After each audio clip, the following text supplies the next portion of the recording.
Have you ever heard the question, how many bananas would it take to power a house? The question is predicated on the fact that bananas are high in potassium, which is a slightly radioactive element. So, hypothetically, you could harness this radiation to power a house, right? Right? Well, yeah, maybe?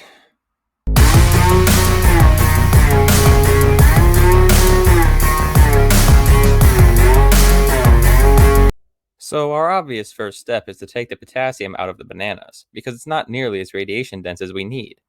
Every banana contains about 450 milligrams of potassium, 0.012% of which are the radioactive isotope.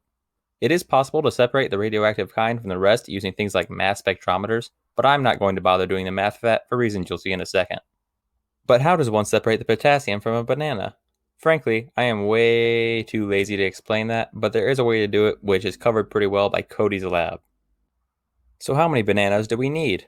The method we're going to be using is nuclear fission, which is the process of knocking heavy and dense elements with neutrons so that they turn angry and split, releasing a metric fuck ton of energy. But you'll notice what I said there. Heavy and dense. See, potassium is neither of those. Usually, you need a specific uranium isotope for nuclear fission to take place. So, how the heck are we going to use regular bananas? Luckily, there's an out.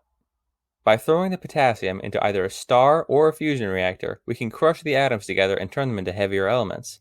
Since we obviously can't retrieve any of the potassium if we throw it into a star, we'll have to retrieve the absolutely abysmal quantity of uranium we get from fusion reactors or particle accelerators. Now, some of you may be thinking, for Warden, that's cheating. It's not a banana anymore if you turn it into uranium. And to those people, I say, fuck off. So we repeat the process, and we keep on taking potassium out of bananas and putting it into a fusion reactor, and then taking out the uranium. But how much do we actually need? Well, a 1,000 megawatt electric nuclear reactor requires about 27 tons of uranium. That translates to roughly what? That's not possible. It translates to 54.5 million bananas. Oh my god, I'm gonna be starving so many monkeys. Oh god. Oh no, no, no, no, no. So, after all this, we finally have 27 tons of uranium.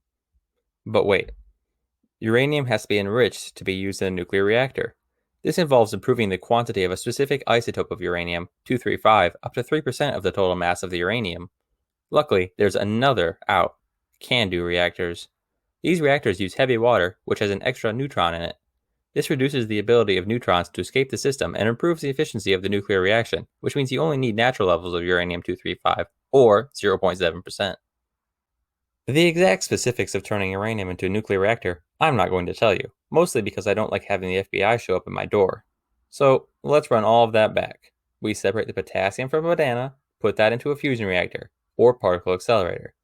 Take out the uranium and repeat until we have 27 tons of it, turn the uranium into a nuclear reactor, and then we can finally generate power. And I didn't even cover half of the issues you face, like the uranium not necessarily being the same percentage 235 and 238 isotopes as natural uranium due to artificial production, or the return rates of potassium to uranium conversion. So in the end, we generated power for about 1 million standard homes, at the cost of 54.5 million bananas and many, many, many unnecessary man hours. I'd run a conversion and say something like, oh, so we can divide and end up with 54.5 bananas per home. But that's not how nuclear reactions work, and I'm not going to do it. I've seen a couple of other answers to this question, and they seem to take the energy of the radiation from a banana and just add that up until it was enough for a house. Kind of lame and boring, so I did it better.